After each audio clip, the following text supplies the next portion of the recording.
2个人一起吃饭是比1个人吃饭热闹，就这么在一起，也挺不错的。谁要跟你在一起啊？你刚不是同意了一起大伙吃早饭吗？你要反悔？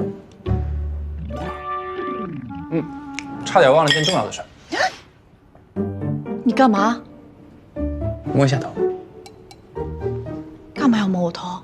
我又不是让一让。检查你的包消肿了没？这是正常随访。那你看就好了，又不需要动手。那，看清楚没有？我已经没事了，随访结束。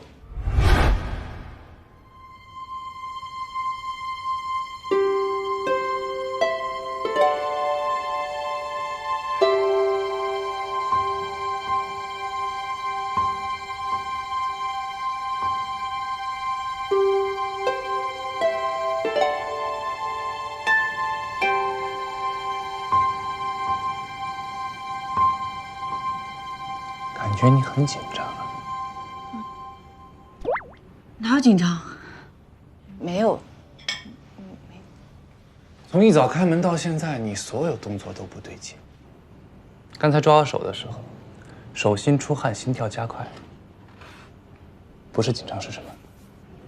我体虚。体虚。那你干嘛不敢看我？你没有。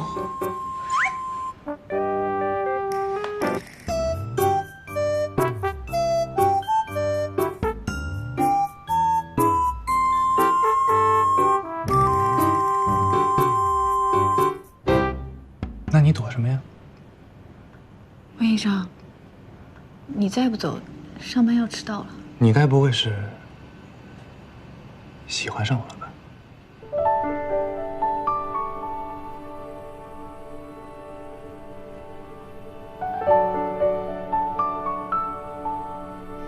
啊！你胡说八道什么？我怎么可能喜欢你呀？你知道恋爱的5个阶段吗？一般患者在接受自己病情的时候，都会经历5个心理阶段，就像你接受不了喜欢上我一样。现在你正发展成第1个阶段，否定。你再胡说八道，我要赶你出去啦！你看，第2个阶段也发生了，愤怒。好吧，当我什么都没说，我说回刚才说的话。第3个阶段，妥协与期待。照这么发展下去，我想很快在你身上就能看到第4个阶段，吃醋。温少卿啊！至于第5个阶段，以后我再告诉你。上班去了，一会儿见。